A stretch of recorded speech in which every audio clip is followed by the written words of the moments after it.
هموطنان عزیز، همه شما را به مناسبت فرارسی عید سعید قربان که یکی از مراسم دین مبین اسلام و عید سنتی مردم مسلمان ما می باشد، صمیمانه تبریک می گویم. محض به شرافت استقلال دولتی شرایط مساعد فراهم آمد که ساکنان کشور ما رسم و آیین و جشن و عیدهای تاریخی، ملی و دینی خود را آزادانه استقبال نمایند. عید سعید قربان بسیار عنصرهای نیک انسان دوستانه دارد که شخص مسلمان با انجام دادن آنها می تواند صاحب اجر و ثواب زیاد گردد. دستگیری یتیمان و معیوبان، بیماران و پیرانسالان، پاس خاطر گذشتگان، عیادت پیوندان و خویش و تباران، اظهار همدردی به عزاداران و خیر و احسان به عائله های کم بضاعت و شخصان بیمار از جمله سنت و فضیلت های خاص عید قربان می باشد.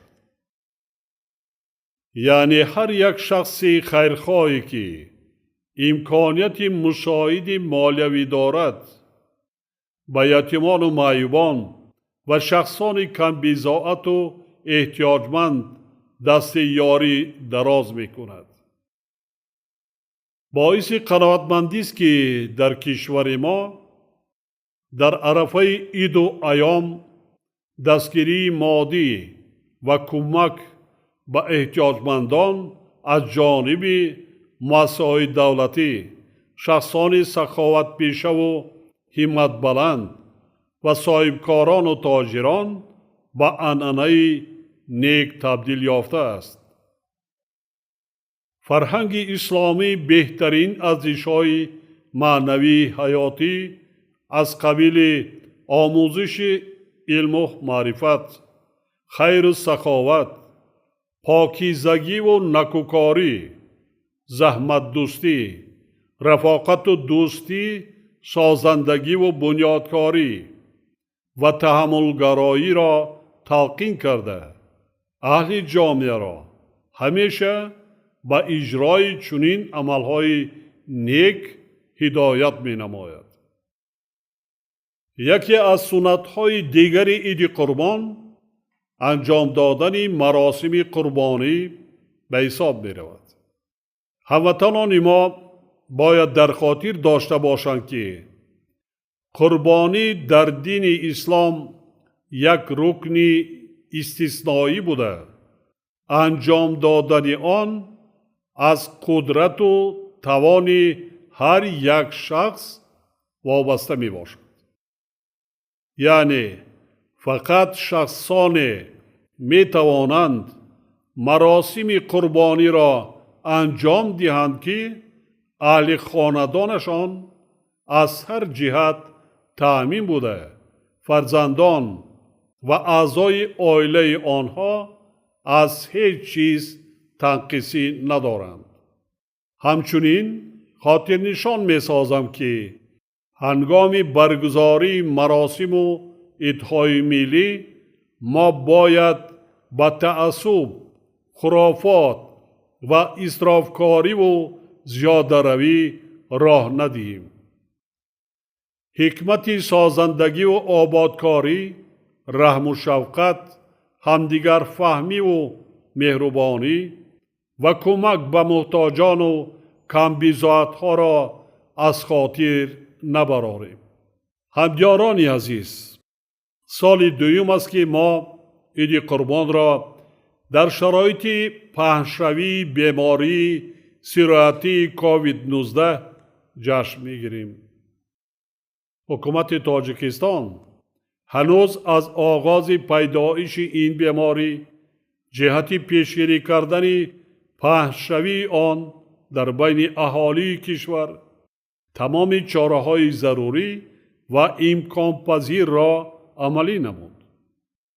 از جمله ستاد جمهوریوی آید به پیشگیری سرایت کرونا ویروس تأسیس داده شد که وظیفه آن تشکیل و تنظیم و هماهنگ ساختن فعالیت تمام ساختارهای دولتی در سمت پیشگیری کردن پهنشوی این بیماری می باشد.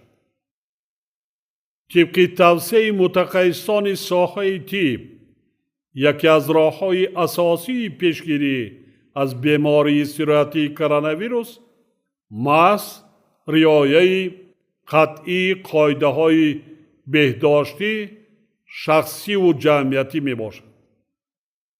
بنابراین از کل هموطنان گرامی خواهش می نمایم که به خاطر حفظ سلامتی خود و دیگران در خانه، جای کار و جایهای جمعیتی قاعده‌های بهداشتی و نظام رفتار از جانب متخصصان وزارت تندرستی و حفظ اجتماعی اهالی توصیه شده و قرارهای ستاد جمهوریوی را به طور قطعی رعایت نمایند.